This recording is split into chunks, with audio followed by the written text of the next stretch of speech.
चलिए बात करते हैं अक्का महादेवी की, जो 12वीं सदी की एक महान कन्नड़ कवित्री और शिव भक्त थी, जिन्होंने भगवान शिव चेन्न मल्लिकार्जुन को ही अपना पति माना। अक्का माहेश्वरी का जन्म लगभग 1130 ईस्वी में कर्नाटक के ओदुतोड़ी गांव में हुआ था। उनके माता पिता शिव भक्त थे और उन्होंने बचपन से ही शिव भक्ति शुरू कर दी थी। उन्होंने भगवान शिव को ही अपना पति माना, उन्हें चेन्न मल्लिकार्जुन कहकर पुकारा। चेन्न मल्लिकार्जुन का अर्थ होता है सुंदर चमेली के फूल के समान प्रभु। एक राजा ने उनसे विवाह का प्रस्ताव भी रखा, जिसे उन्होंने ठुकरा दिया, लेकिन माता पिता के दबाव में उन्हें विवाह करना पड़ा। हालांकि उन्होंने शारीरिक रूप से राजा से दूरी बनाए रखी। जब राजा कौशिक ने उन्हें राज्यसभा में बुलाया और अपने पति के बारे में पूछा, तो अक्का ने कहा कि उनके पति तो कहीं और हैं। यह बात सुनकर क्रोधित राजा ने उन्हें वस्त्र उतार कर जाने को कहा।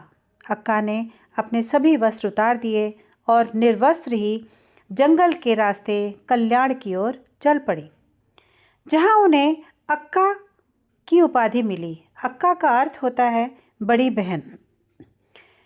उन्होंने शिव के प्रति अपने गहरे प्रेम और पूर्ण समर्पण को कन्नड़ भाषा में वचन नामक कविताओं में व्यक्त किया।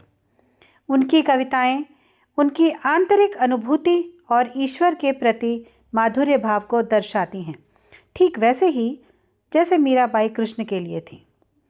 अपनी यात्राओं के दौरान वे संत अल्लाह प्रभु और बसवन्ना जैसे महान संतों से मिली। अंत में वे श्री शैलम पहुंची और कदली गुफा में शिव के लिंग में समा गईं, जो उनकी भक्ति का चरम था।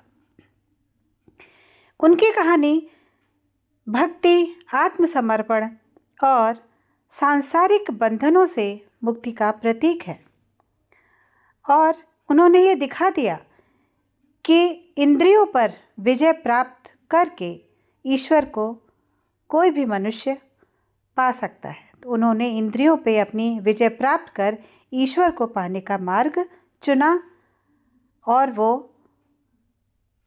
प्रसिद्ध हो गई।